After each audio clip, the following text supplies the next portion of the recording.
Good afternoon, ladies and gentlemen. Good afternoon. I'm Arthur Brooks, president of the American Enterprise Institute, and I'm delighted to welcome you to this session, The Vital Role of Government Statistics. I've been president of AEI for the last 8.5 years, and I love this place for a lot of reasons, but the number one reason today I love AEI is because only here is a conference on government statistics more popular than the Rolling Stones. That's a great thing. This is a topic that doesn't normally get headlines, but let's face it, in a time when the phrase alternative facts has entered the American lexicon, is anything more important than what we're going to talk about today?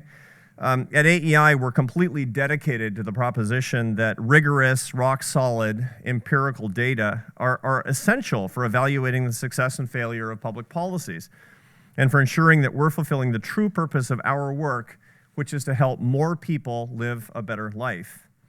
We're delighted that AEI is partnering with our neighbors, the Brookings Institution, and their Hamilton Project to examine this critical subject, and we're co-releasing a new paper on the topic, and this is the kickoff event for that co-issued paper. I want to introduce our panel today, and then after that our keynote speaker, or my co-introducer, at least for this day.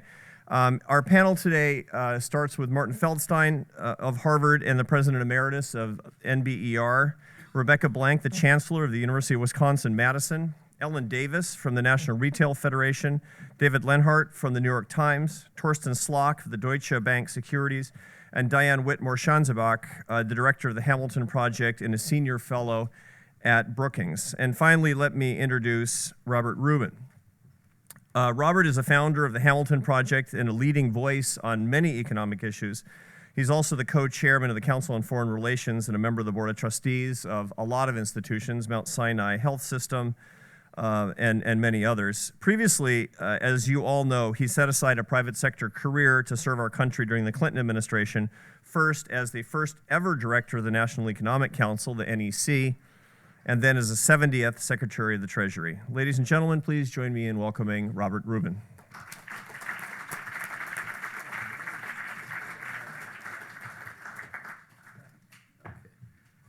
Thank you. Well, there we go. For those of you who were frightened by the notion I'm going to be a keynote speaker, I am not going to be a keynote speaker. I promise you. I told Marty Feldstein I had about 30 minutes of comments, and I thought everybody would find them fascinating, but he didn't seem to think so. So we're going to pass on that. But I am going to make a few comments. In the first place, let me welcome you also, as did Arthur did, on behalf of my colleagues at the Hamilton Project. Let me make 3 comments. Firstly, AEI and the Hamilton Project most likely have different views on a lot of subjects. But this collaboration recognizes what I think is an absolute imperative, which is that across political and substantive divides, there must be a commitment to the integrity, to the intellectual integrity around facts, data, projections, and the like, and there must be a commitment to rejecting political, ideological, and tactical influence. Another point with respect to AEI and Hamilton Project working together is it is a collaboration of 2 organizations with rather different perspectives on a lot of issues. But I think it makes a larger point, which is the only way our political system can work is if people on different sides of these divides work together.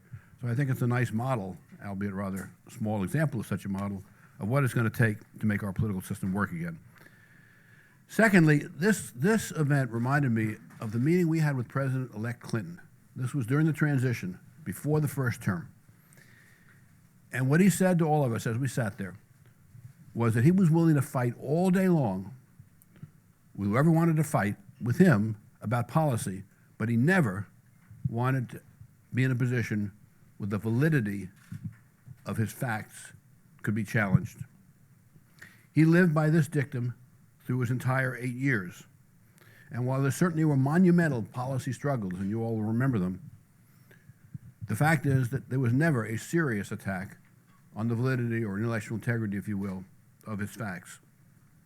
And that, by the way, was important not only with respect to decisions we made, but also because the markets and business community recognized that we were grounded in facts that were themselves approached with intellectual integrity. It contributed to the credibility of our decisions in both the markets and business, and I think that had a lot to do with the success of our policies. Finally, if we lose the absolute integrity, the absolute intellectual integrity of our facts, whether projections or analyses or whatever it may be, then we don't have any more reliable moorings for policy, for business, for investment. I've been involved in decision making for long decades, first in the private sector and then later in the public sector. And I think the absolute fundamental of all the decision making I ever had the opportunity to participate in was to make sure you had your facts right. Then you can argue about as I said a moment ago, as President Clinton said, you can argue about your policies, you can argue about whatever else it may be, but make sure you have your facts right. Because if your facts are influenced by politics, by ideology, by tactics, then your decisions will be commensurately faulty. Senator Daniel Patrick Moynihan almost surely said this best when he famously said, and I quote, "Everyone is entitled to his own opinion, but not his own facts." And that, it seems to me, is the basis on which all of us should be involved in everything we do when it comes to decision making. Let me end by saying, and Arthur, I think, referred to this briefly, we unfortunately are in an environment today, I'd say more than unfortunately, I actually think dangerously, where there's a serious risk that political, ideological, tactical factors are going to influence data. And by data, I mean the raw data, the methodologies, projections, and the like. And it seems to me that it is the obligation of appointed officials and elected officials to protect the intellectual integrity of our data, whatever their views on policy and the like might be. And I also think it's the responsibility of the media, of financial analysts, and of policy organizations to hold our political system accountable for maintaining the intellectual integrity of our data, and that is exactly the point of the event that we have today. And with that, I will turn the podium over to Diane.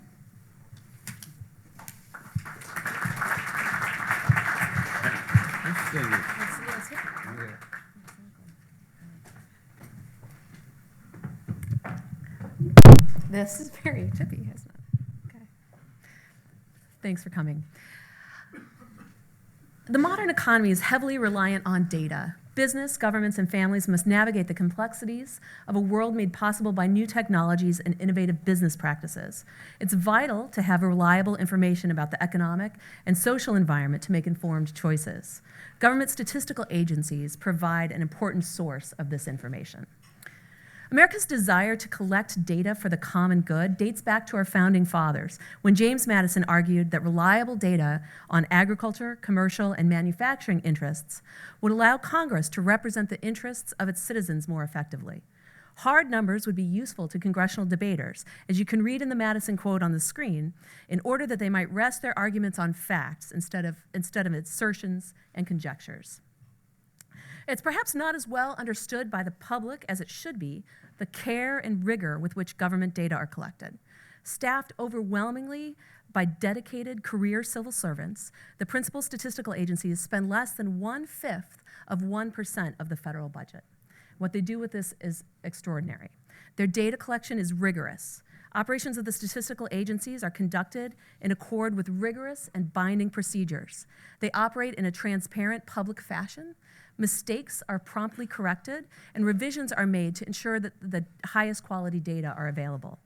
Agencies frequently consult with outside subject matter experts to refine and improve their measures. The statistical agencies are politically independent.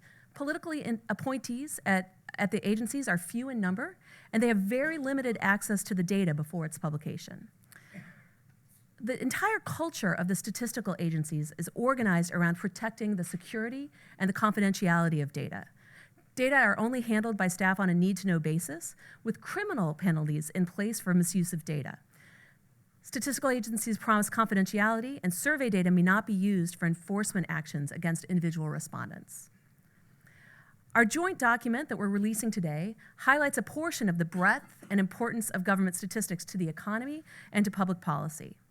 The public good provided by the statistical agencies is useful to businesses, policymakers, and families. First, to the business community. In this era of big data, businesses collect and analyze vast quantities of their own internal data to forecast sales, predict staffing and inventory needs, and weigh all sorts of decisions. But a firm's own data are often not enough to paint a comprehensive picture of the market, and there's great value when businesses' own data are complemented with a wide range of data that are collected by the government. Federal data are comprehensive, covering the entire US, and as a result are useful for benchmarking and supplementing businesses' own data. They're also consistent with many data series spanning decades, allowing comparisons across place and over time. In particular, data from the Large American Community Survey, or ACS, provides fine-grained local information about a range of issues, from demographic and economic activity and housing information. Retailers and merchants make extensive use of these data when deciding when and where to open stores and distribution centers. Target and Kroger in particular report that they use these data to tailor product mixes and advertising appropriately across locations. ACS data can be useful to understand where particular workers can be found. For example, this map shows the number of engineers by local area. I'll run through the highlights of some of our other graphs in the document quickly. We can also see the share of the population that's elderly in a local area. Just one more example of the many ways that the data can be cut to provide detailed information across local areas. Data are also collected on the distribution of H-1B visas, and data from the Bureau of Economic Analysis track trade, as shown in this graph, demonstrating the increase in total imports and total exports over time. We can break this down by sector. Here we show the US energy imports and exports over time, including future projections. Until recently, demand was such that the US relied on large net imports of energy. Over the past decade, domestic production of energy shot up as new technologies allowed extraction of previously unavailable deposits. As a result, exports rose sharply during the 2000s. The Energy Information Administration projects that exports will exceed imports by the year 2026. In addition, our highly efficient agriculture sector has seen sharp increases in exports from grains to livestock since the year 2000. Policymakers negotiating international trade agreements will benefit from a clear understanding of the economic impact of trade by sector.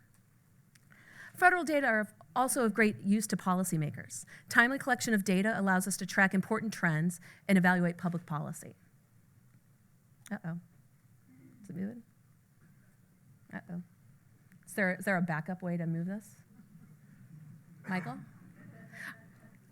All right, so when it moves to the next, I'll just, which is going to be a lovely picture of the unemployment rate. There are a variety of measures. You can follow along in your books. There are a variety of measures of labor market health collected by the Bureau of Labor Statistics, including the payroll jobs count, the unemployment rate, and the labor force participation rate, and more. The unemployment rate, here, I'm going to try it one more time. Oh, there we go. Good. All right. The unemployment rate, that is the number of people without jobs who are currently seeking work, divided by the number of people in the labor force, rises during recessions and falls during recoveries.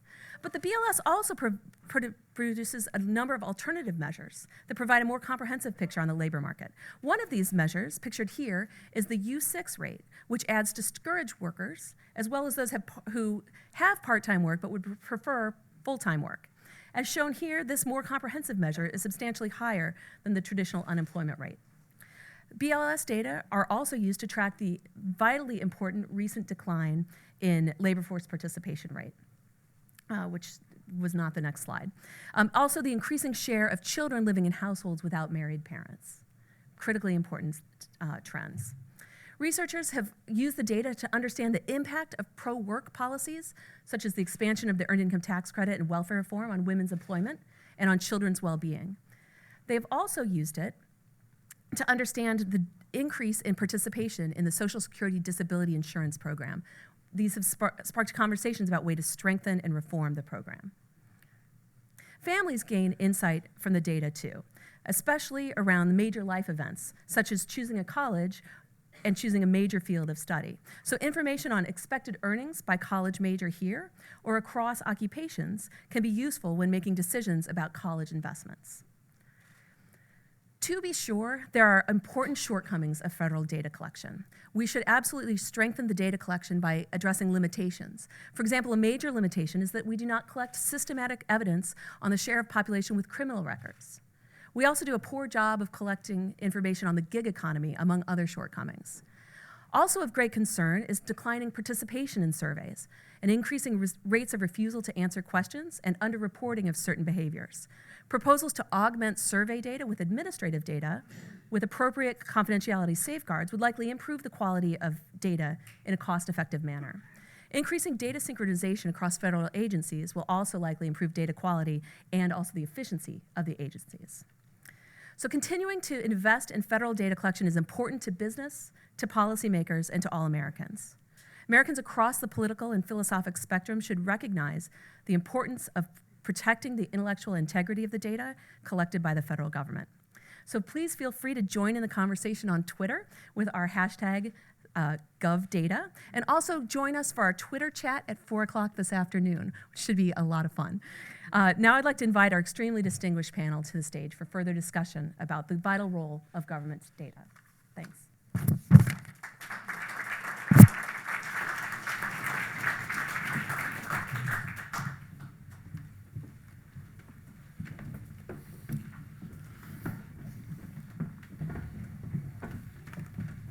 Good afternoon, everybody.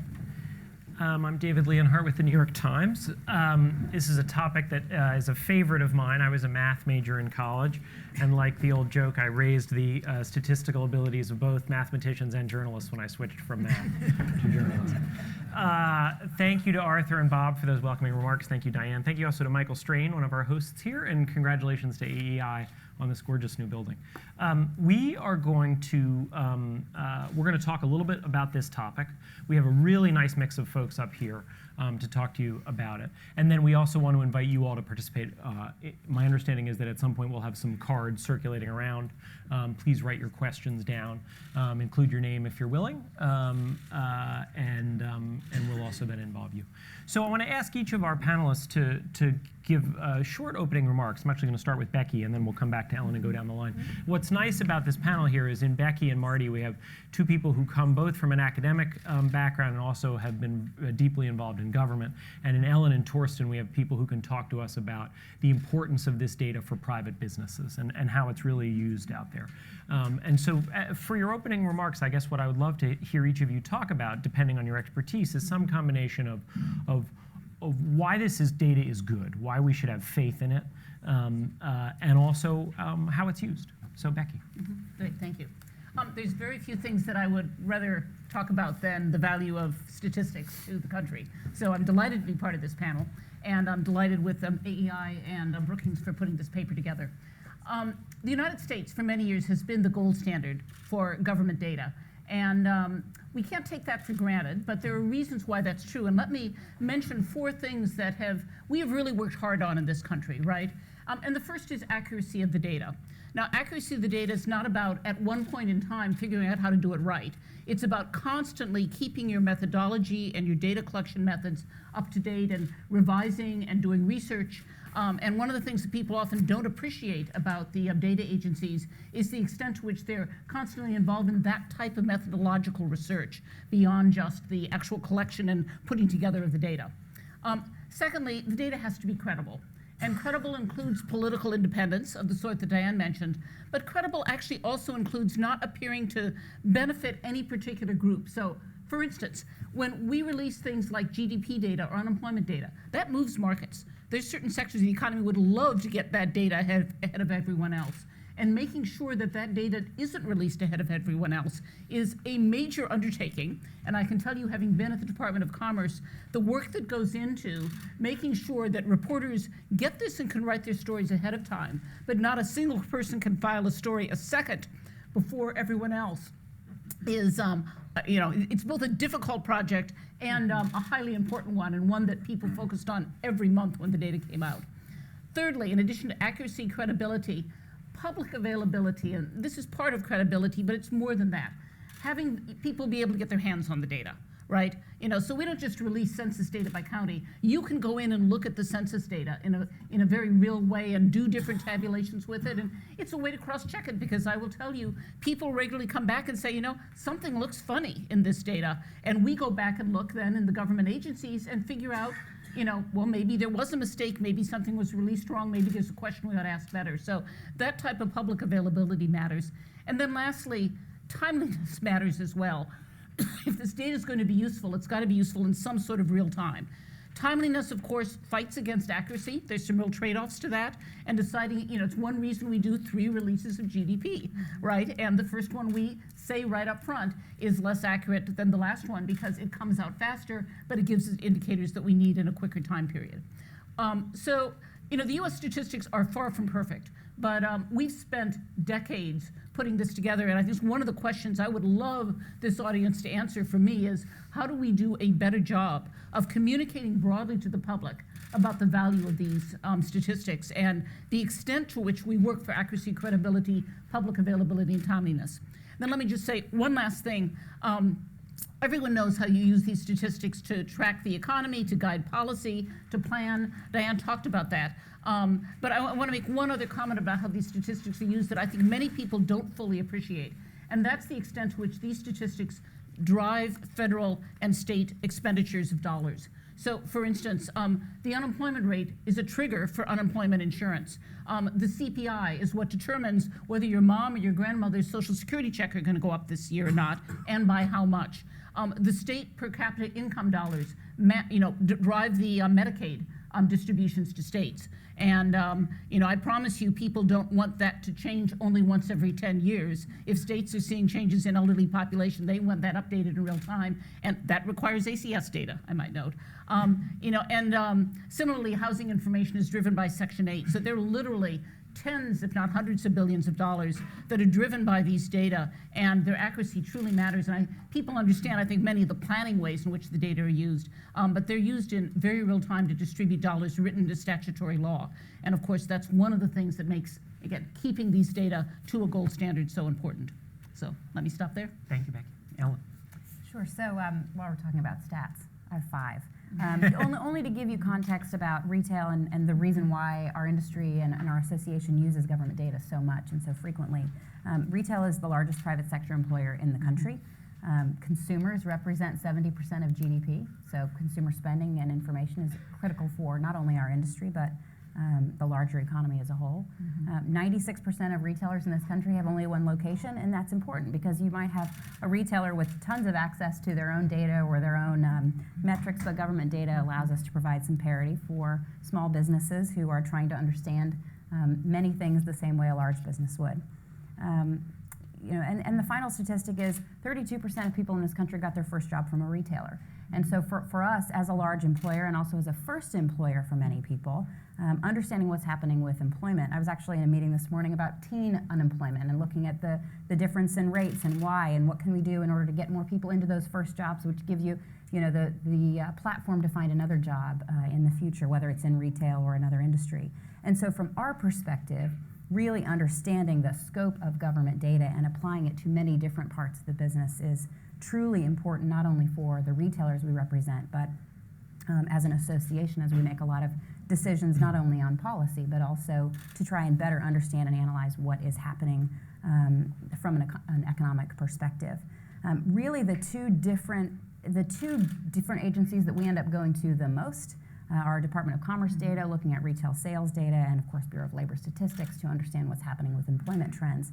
But our industry broadly looks at many different types of data sets to determine things like benchmarking employee wages and benefits, monitor consumer expenditure patterns, understanding local demographics from consumers and trends, which Diane talked about earlier, and then understanding national and regional economic factors that impact investment and product selection.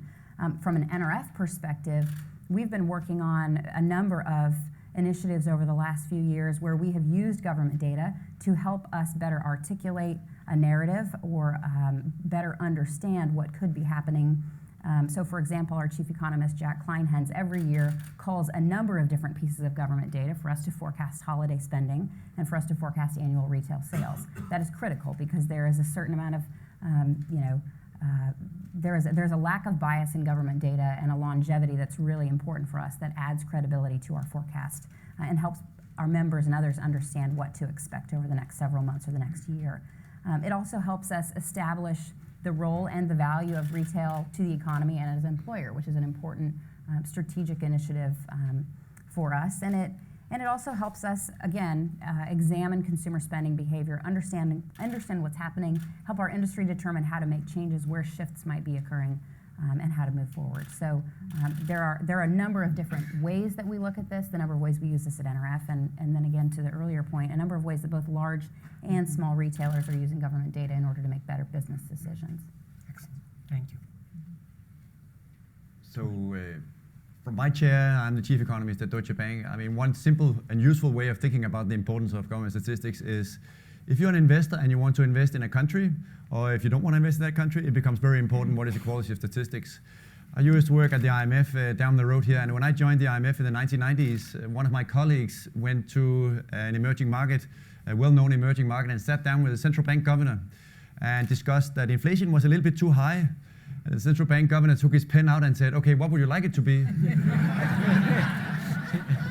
And I think this tells you and illustrates not only that anecdote, of course this is rather extreme, but it tells you very importantly that if we were a pension fund or insurance company or a hedge fund, and we had $1,000 we had to invest in something, we would then ask the question, okay, which country do we want to invest in?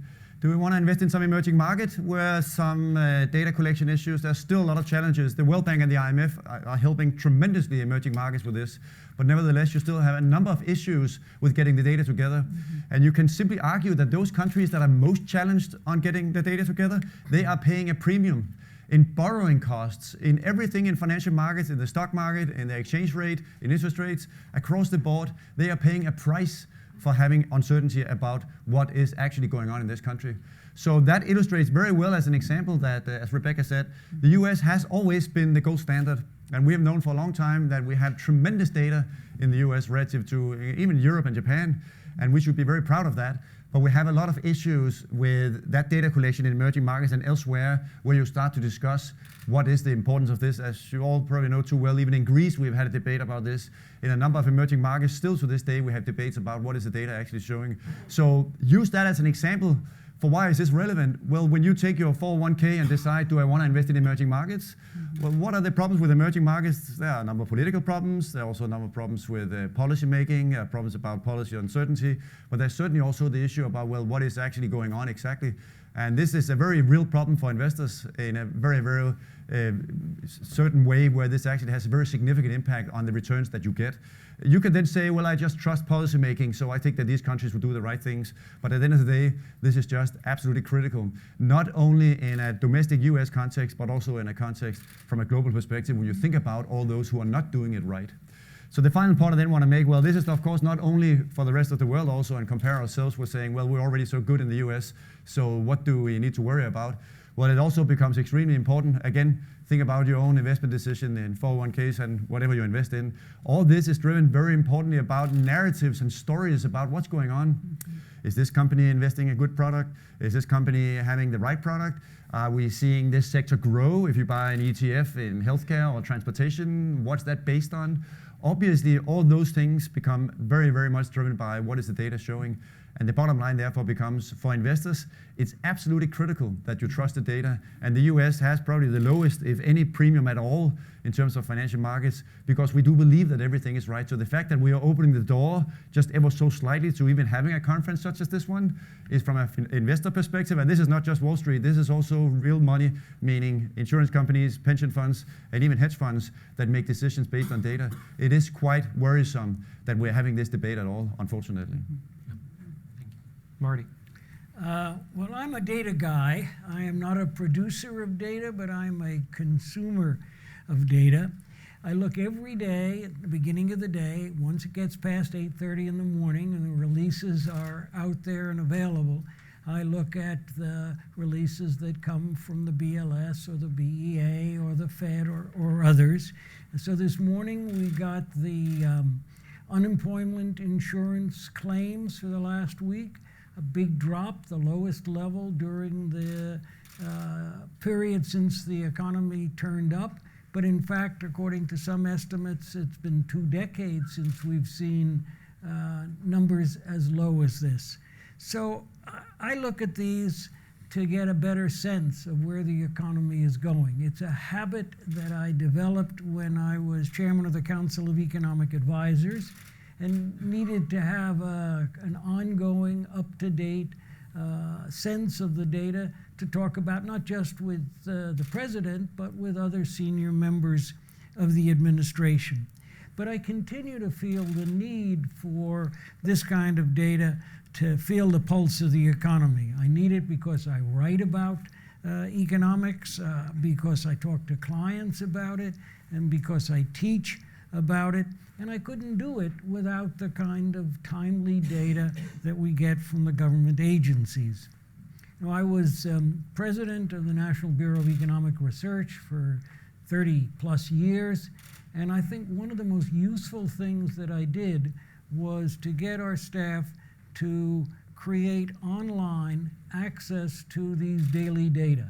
So anybody in the world can sign up for this NVR data release. We don't make the data, we simply take the data from BLS or the Fed or the BEA and make it available as soon as it becomes available to the public each morning. And also, in addition to that, an ongoing inventory of previous data releases. So you could not only see the current number, but you can go back and see other numbers that have been coming out. I think that makes for a much better informed group of researchers, of people in the business world who, for nothing, for free, can draw upon those data. I also teach a course at Harvard called American Economic Policy. And I say to this large group of undergraduates that they should understand these data. And so when numbers come out, I take a minute or two at the beginning of the class to say something about the number that has come out that day and to encourage them to go to this NVR website where they can find these same kind of data. But I also remind them that they have to be very careful about interpreting the data, that the data don't always mean what they seem to mean. One of the areas of the data that I've been thinking about in detail in recent years is the way we measure real growth rates, real growth of GDP, real growth of personal incomes, real growth of productivity. The agencies that are involved in this do, as Becky said, they do an amazing job of collecting data from vast number of sources, following a very strict protocol. But I think when they go from nominal GDP or nominal output to real output, I think there are serious problems in it which cause an underestimation of that. But I'll come back to that later in our discussion. Let's talk about some of the issues and the shortcomings and weaknesses and flaws with data that cut across multiple different data series, the sort of challenges. I would list a couple things that I see, and I'd be interested in whether you all agree with this list, and if you do, what you think is the most important of them. So Diane mentioned non-response. I mean, that's a really serious problem. If you look at Americans' willingness to respond to polls, it has plummeted, right? The easiest way to think about this is if you see a 1-888 number on your cell phone, do you answer it? No, you don't, right? And it's not just technology, it's also the general level of trust in American society and all kinds of institutions has declined. So even if you control for reaching people, people's willingness to answer a question from the census, from a private pollster has declined. So that's one. Another is that it seems to me that a lot of the data we're now collecting is actually being collected by the private sector rather than the public sector, which has some advantages because the private sector is good at lots of things, but that means that the private sector isn't going to release it unless it's in their interest to do. Google and Facebook have enormous amounts of data that would be very useful for society to have, but would be damaging to Facebook and Google's business interests, and so understandably, they don't release it. A third thing I would say is a sort of strain of anti-intellectualism in society. Obviously, it's quite clear right now. I mean, there's always been conspiracies on the right and the left that the data is made up. But I think they've moved from the fringes more into the mainstream. I mean, we had Jack Welch, a respected CEO, claiming that the BLS just makes up its employment data. He was making this argument seriously. I mean, it's just clearly false, and you had a respected CEO on television making this argument. And now, obviously, we have a president who, on a relatively regular basis, makes statements about data that are also simply false, whether it's about voting, whether it's about elections, whether it's about the murder rate, whether it's about the unemployment rate. And it seems to me there is a general strain of anti-intellectualism that if you hear the president saying something about the murder rate which is false, how can you trust anything? And then a fourth thing is money. We have really squeezed, despite how little money this costs, we are protecting everyone over the age of 65 from anything that has to do with budget cuts. We are now protecting the military, and that leaves a relatively small portion of the government that does all of this work. So that would be my list of 4, and I'd invite any of you to disagree with one of those 4, to say that you think one is clearly the most important, or to add an item that I didn't put on there. So one of the apocryphal stories in the Weather Bureau, and I actually think this probably did happen, was one of the head of the Weather Bureau was evidently testifying in front of Congress, and someone leaned forward and said, "I don't understand why you need to keep collecting weather data from the U.S. government. This is a waste of money. You can get all of this on the Weather Channel." And of course, the Weather Channel uses the weather data, if there's anyone here who doesn't know that. And, I did hear somewhat similar comments occasionally about census data. I can go get this online and Google. Why do I need anyone collecting this from this? And of course, we all know where it comes from originally. So there's a huge lack of understanding out there about how this data permeates our lives in enormous numbers of ways. I completely agree with your list. And I think the advent of big data, and big data not just in the private sector but in certain areas of the public sector as well, and of very high frequency data, right? Second by second, if you're talking about some stock exchanges or weather data for that matter, and our ability to integrate that and to figure out how we make that quite as publicly accessible and accurately use it in the less frequent statistics is, I think, an interesting question as well. How much do you all worry about funding? Is it so small that that it's not so much like scientific research that you think it'll be safe, or do you actually worry about whether we're going to have the funds to collect this? So I think there will be a tendency to think across the board. I think every part of every receiver of government funds thinks that, of course, they ought to be an exception. Whether it's the National Endowment on the Arts or the NIH, how can you cut those? And all of these tend to be what economists call public goods, things where we can all benefit from it, where my benefiting from it doesn't reduce your ability to benefit from it. And so there will be a tendency to lump them all together. And I would make one particular pleading about one data source, which is absolutely essential to everyone else because it creates the frame that everyone else uses for their individual surveys, which is the census.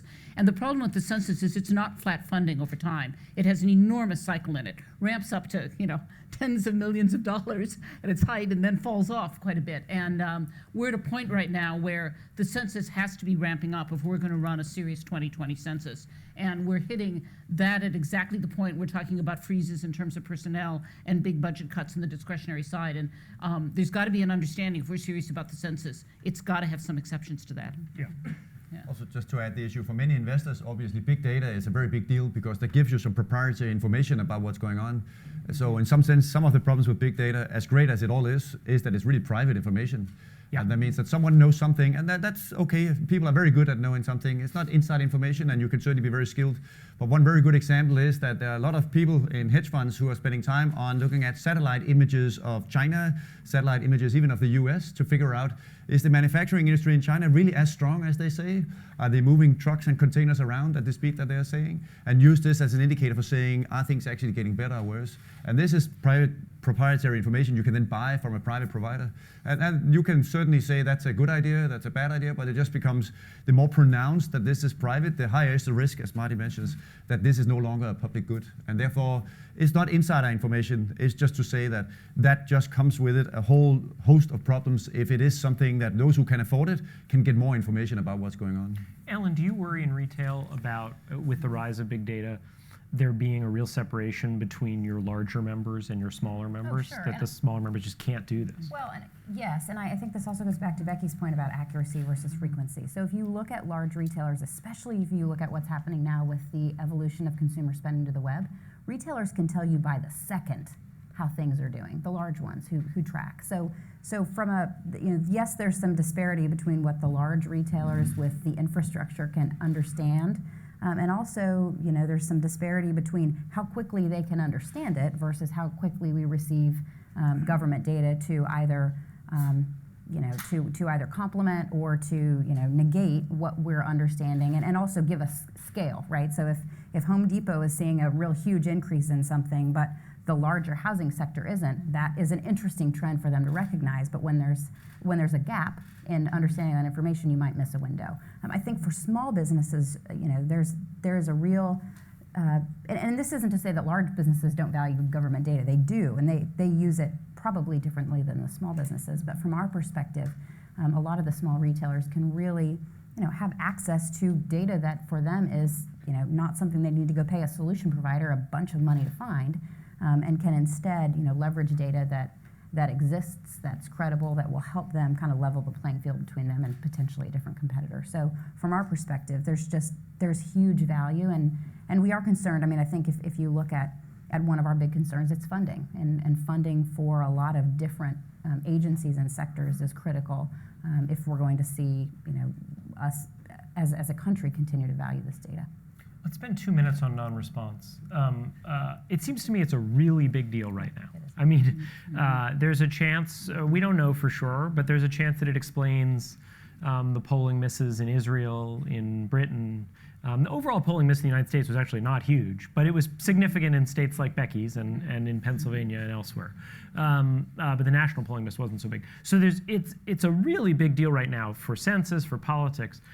In the long term, I'll confess that I'm pretty optimistic. It seems to me we're in a transition in which polling is having to move from your phone ringing at home and you picking it up, but that we are all carrying around these things now. It just seems to me that in the long term, someone's going to figure out, and the government's going to be able to use ways to survey people that I think will be at least as good. Am I being sort of a fuzzy-headed optimist here about that? I'll add in really quickly that we're concerned about non-response as well. I also think there's this challenge of, needing to evolve the way that the population is evolving and needing to collect information differently than we have in the past about different things. I think to your point about, of course we've got how many American families don't have a home phone anymore, then how do you look at cell phones and how do you look at email and texting? And that's something our industry is going through, but I think broadly as we look at data and how to collect it, we've got to think differently, and I think sometimes that lends itself to more difficult decisions of we've never done it this way, or how are we going to make sure that we've got the accuracy of the data. But from our standpoint, I think understanding and tackling that non-response issue is critical. Well, I think it's also true that we've got to move away from thinking that the survey is the only way you do this, because surveys are increasingly difficult, and the merging of survey data with administrative data and much greater use of administrative data is deeply important. The main problem we have here is knowing what your total sample frame looks like. And why do we use houses in the census? Because houses don't move, right? And so I can tell you if you got a response from every house, but phones come and go, and people come and so you really have difficulty when you try to think creatively about how do you do this differently, of knowing what your sample looked like out of the total population. And that is where administrative data can actually be quite useful, because you often do have relatively complete samples and you know who's in and who's out of the sample. I think one of the problems with non-response is that, of course, we want to know what the non-respondents would have said had they said something. So what the statistical agencies have to do is impute an answer to them. Otherwise, we don't get a picture for the whole. But it's hard, I don't know enough about it to know how much imputation is going on, how accurate is the imputation, what the problems are with the imputation. And I imagine most users of data don't realize that when there is a missing answer, when the respondent doesn't want to say how many weeks they worked last year, or because they can't remember, they're not trying to hide anything, or what their income was in the previous year, something gets imputed to it. And that may introduce error, bias, confusion, and I think it's important for that to get more attention. One of the hardest things for the polling industry is there is no more randomization in many ways, right? For a long time, the polling industry said we have to use phone numbers because you can randomize phone numbers. You can't randomize email addresses. But although you can randomize phone numbers, it's not that meaningful, because you can't, to Marty's point, you can't randomize who actually responds. And so there's no more perfect answer, and really it's got to be a mix of things, just as you were saying. And in the polling, what we hear is, well, so we re-weighted. Right. And well, there's so much room for error to creep into that process. Yeah. My colleague Nate Cohn had a delightful piece where he dug into the microdata of a survey and he realized there was one African-American Trump supporter in a poll that was moving the numbers, because that supporter was weighted so heavily. So before we open it up to everyone here, I want to invite each of you to pound the table a little bit. What's a specific statistic? You don't all have to do this, but jump in if you want to. What is a specific statistic that you have concerns about its accuracy? I know both Torsten and Marty have some thoughts here. Torsten, I'll start with you. Well, there's several things, obviously. You can think about first GDP and productivity and the whole national accounts. As Marty also mentioned, there's already a lot of uncertainty that goes into this. And when we discussed we have had a productivity slowdown, or even when we sometimes say GDP has been weak for a while, some of this can, with revisions, go away literally from 1 minute to the other. So the way we thought about the narrative was for the economy for the last several years can actually change when revisions come around. So that's not an easy task to change how GDP is done. But it's just to say that often you walk around with a certain story in not only financial markets but elsewhere also, and say, this is the story, this is what's going on, productivity is weak, growth is weak. Well, but maybe we have just been measuring this the wrong way, and you can have a lot of issues with how GDP is measured, what is capex, what is intellectual property. There's all kinds of things that go into thoughts around what is the right way to measure. So we already have issues even beyond this conference, how you do these things and how these things are calculated. But if there's one thing in particular that's got more attention more recently is, of course, how you calculate the trade deficit. If we need to go back and say that re-exports are suddenly something else that needs to be calculated, that's subtracted from exports rather than not from imports, then you get a much bigger current account deficit and much bigger trade deficit. I mean, then you're opening up a door to, wow, if we can do that, then we can basically discuss any statistic, because it is possible, not only on the selection bias issue of who's answering the phone, but it is possible in many of these imputations, as Marty mentioned also, to get some different calculations if you say that probably the sample was a little bit different than what we actually had. And it can be somewhat dramatic in some cases. But at the end of the day, we are somewhat worried about the recent noises of what does the trade balance actually show and how those changes might come through. Would you be okay if there was a change, but it was still possible to, the old series remained, and so it was possible to do comparisons? Or do you think any kind of big change is just dangerous? Yeah. So again, the global context here is that the United Nations has very clear standards for how you do national accounts. Right. The IMF and the World Bank have very clear standards for how you do everything on trade statistics. So we can't just say that, oh, those other 190 countries in the world, they don't understand it. We can do it in the US much better. I mean, if you end up with that, then you get back to these emerging market examples of countries saying, wow, if the US doesn't have to follow those standards that we are working so hard on following, why do I have, as a president of some emerging market, then to follow those standards? Yeah, okay, thank you. Marty? So, well, I am concerned, as I said in my first remarks, about what happens when we go from nominal GDP to real GDP. And it's not about the recent numbers. So I'm not concerned about the problem of why we've had a slowdown in productivity in the last few years. That's a deep problem, it's an important problem, and I don't have a solution to it. But what I'm concerned about is that over the long run, the way in which the government, as a technical matter, goes from nominal GDP, from nominal output, from nominal incomes to real incomes in real GDP, I think leads to serious underestimates. And I think that has a significant effect on how people view the way the economy is going and what the future holds. And it has political as well as just economic effect. So what do I mean by that?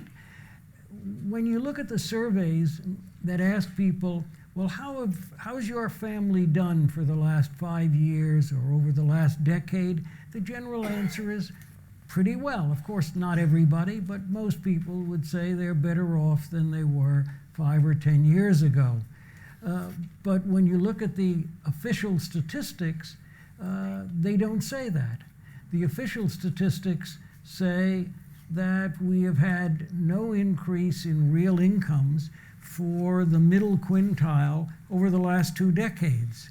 So when people are asked not how did your family do, but how is the country doing, their general answer is terribly.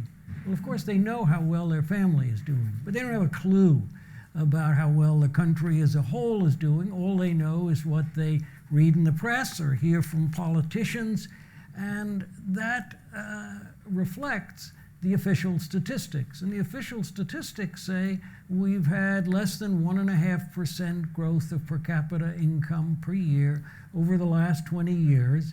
And if there's been a shift of some of that income toward the higher part of the income distribution, then, as the economic report of the president said a couple of years ago, the middle quintile didn't see any improvement at all in its real incomes. Well, I don't believe that, and so I have been studying what the BLS and the BEA do to estimate that. And I think they try to do the best job they can, but they have a very faulty methodology for doing it, in 2 ways.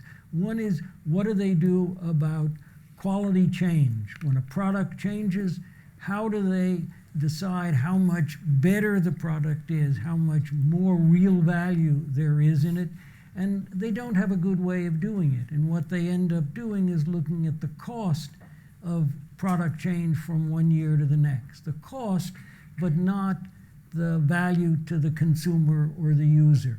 And the basic rule is, not 100% of all products, but in general, the basic rule is if it doesn't cost more, it isn't a better product. And we all know that's not right. And then when it comes to new products, new drugs, new technology, they don't even try to capture the benefits to the public, to users of the new products. So I think we're underestimating that number, that roughly 1.5% per capita income growth over the last couple of decades.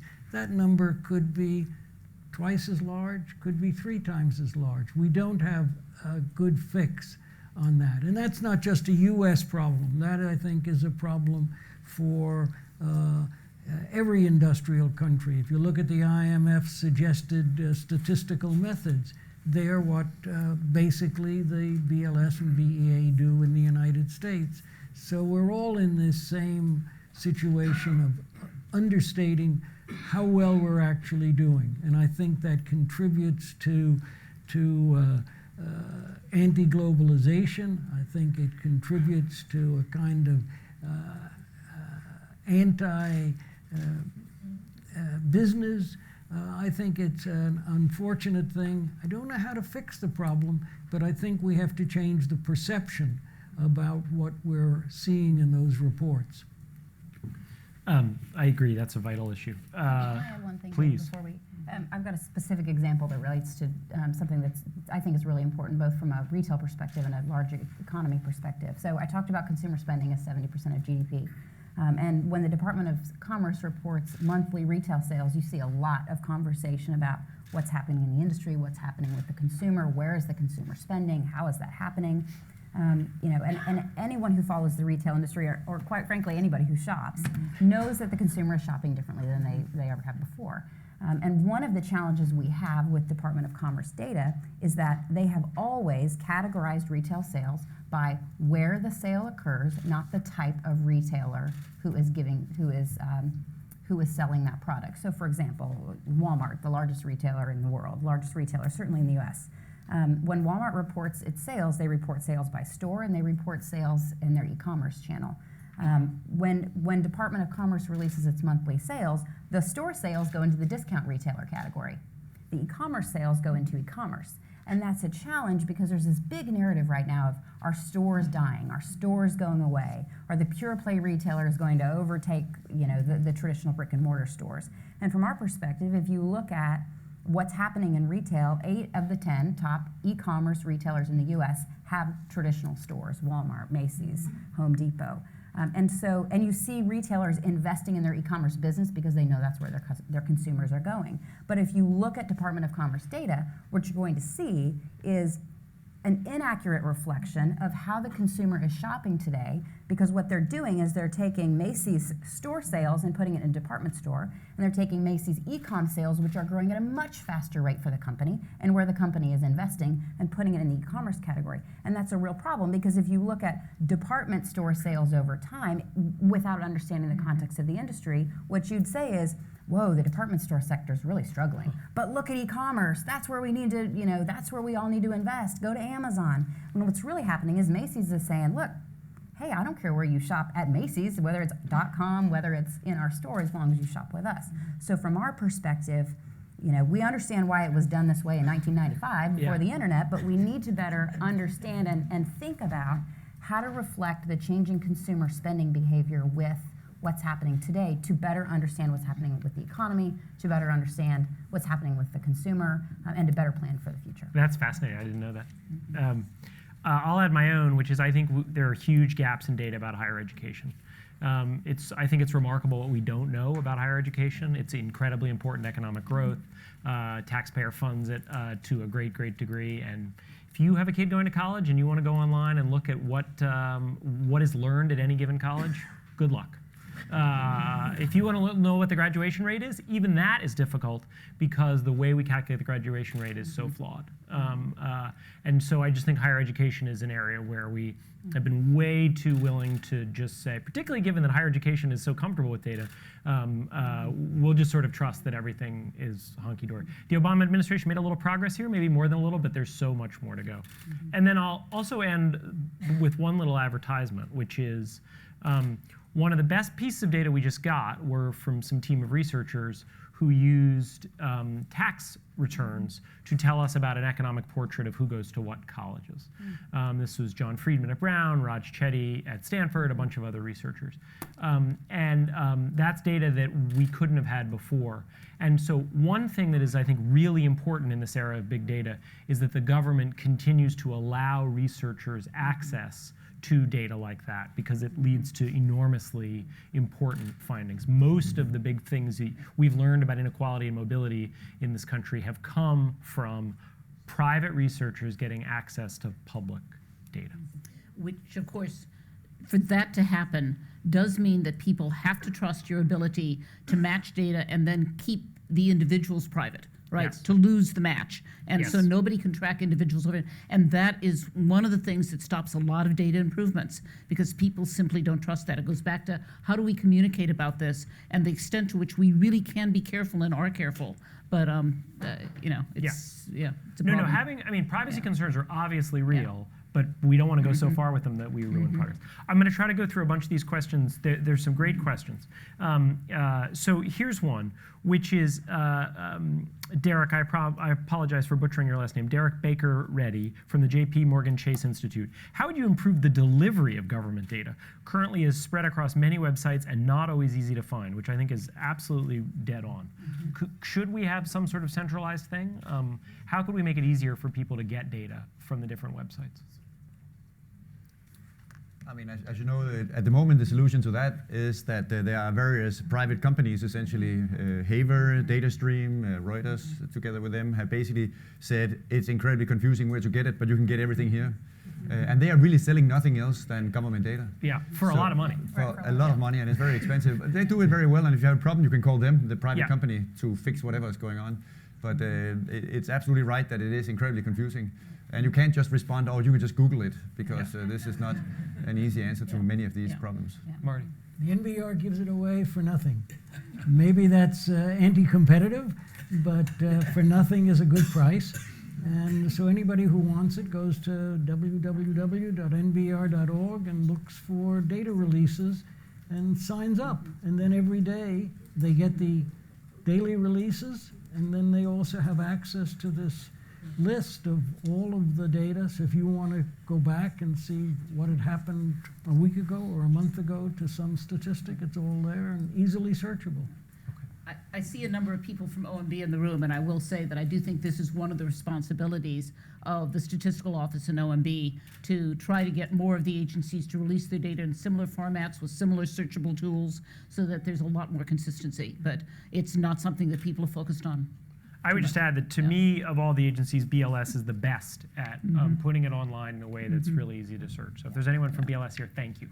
If you look at the way you can look through the unemployment rate or the wage data, it's really, it's easy and you can graph it, and it's really wonderful. Two related questions. Please expand on the challenges facing data. What are the ramifications of the politicization of data?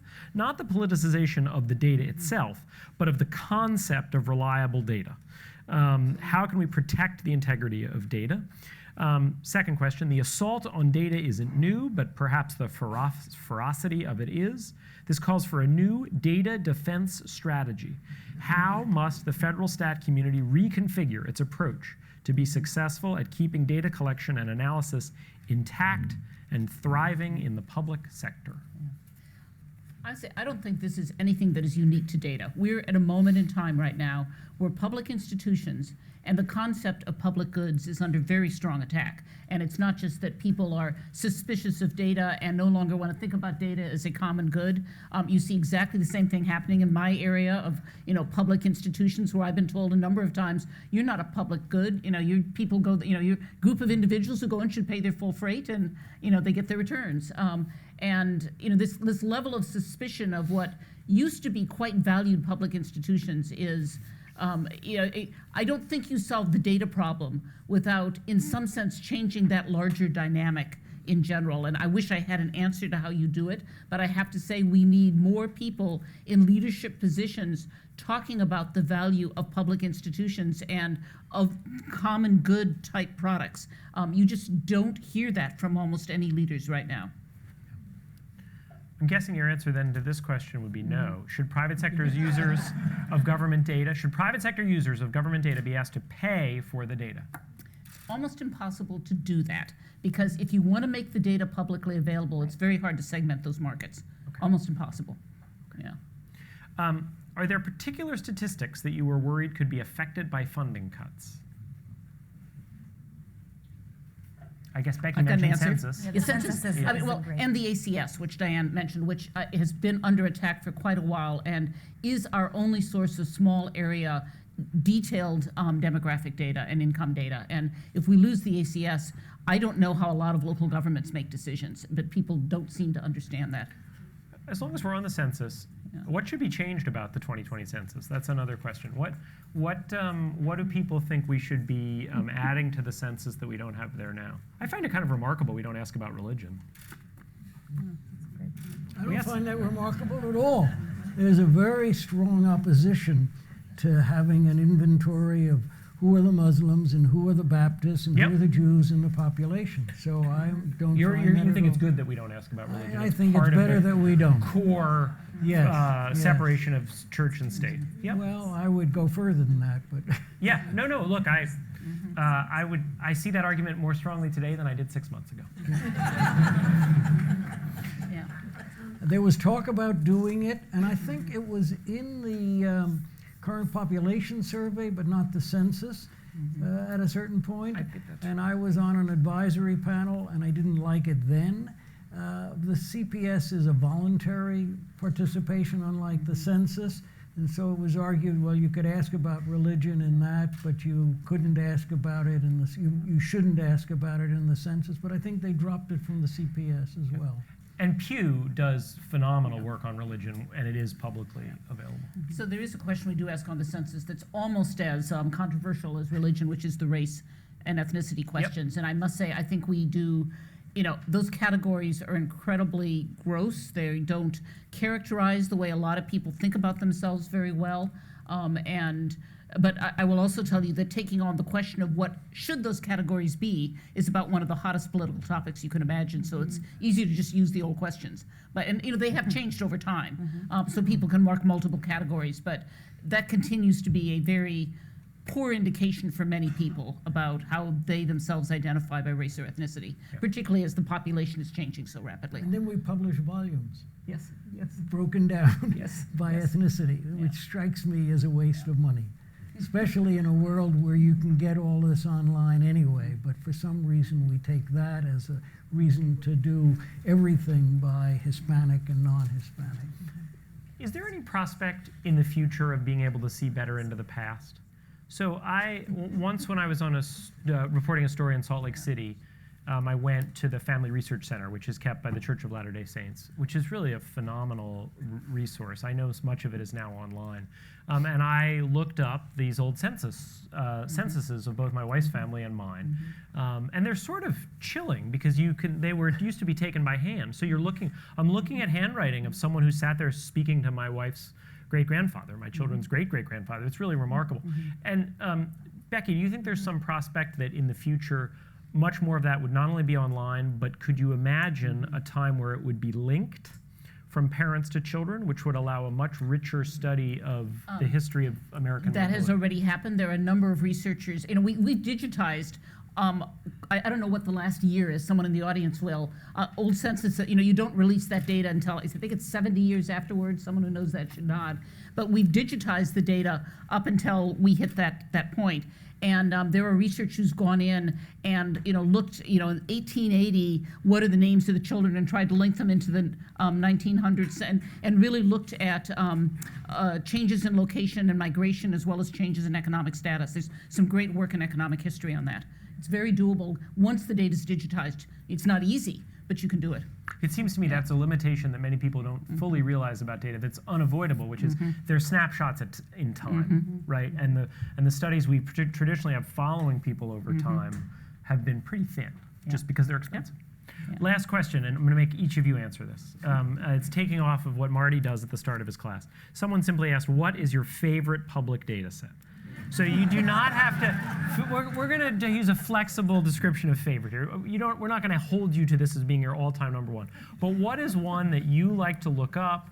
It's sort of an Alan Greenspan question. That, you like to check, that you would encourage other people to occasionally check out. What's an underrated data set? Well, if I were being Alan Greenspan, I'd have to say something like the weight of GDP. Yes. But that would not be my favorite data set. I would say for financial markets is unambiguously the employment report. That's measured relatively well compared to many other things, most importantly GDP and national accounts.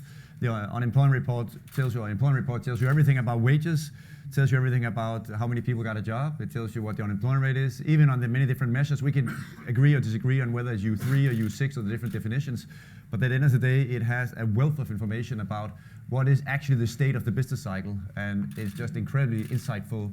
In particular, at the moment, for answering the question, are we at full employment? Is this the time for the Fed to raise rates? Should we be thinking about whether there's some signs of a slowdown in the number of hours worked? I mean, you could just get so many answers to so many questions. So this is an advertising pitch for going out and looking at the employment report. It is just outstanding. First Friday of every month, with the exception of, what's the exception? Yeah, it depends on when the 12th of the month is. And in this month, it's actually the next week rather than on this coming Friday meeting tomorrow. So there's no question that my favorite release is the annual income and poverty statistics, which I take home and spend hours that evening reading through every chart and looking at the data, but those of you who know me know why. And this is really, it gives you all of this detail by different demographics, by different race and ethnic groups, by, sort of you name it how you cut the data, by educational levels of what's happening in some real sense to economic well-being in the country. And makes for fascinating reading, comes out sometime around the middle of September. But Yeah. it gives you, it's the snapshot. It's the though. snapshot. It's the snapshot. So if But you if you want to read it know every how. year, you can start putting it together. No, you can no, you can only do that if you have price numbers to deflate by. And that's where we get in trouble with the GDP, the real incomes and all that. If we are not adequately adjusting the price statistics over time for quality improvements and for new goods. So I think over time, we don't get the comparisons right. I agree with that, but if what you care about is relative changes, you can see whether income goes up more in one category than another, regardless of what you think the price change is. Yes, that's Yeah. right. Yeah. That's right. So Marty, your least favorite statistic are the price deflators. Do you have a favorite on the other end? Well, no, I would agree that the employment report is the most Okay. interesting thing of the month. Yeah. Okay, you do too. Yes, employment report.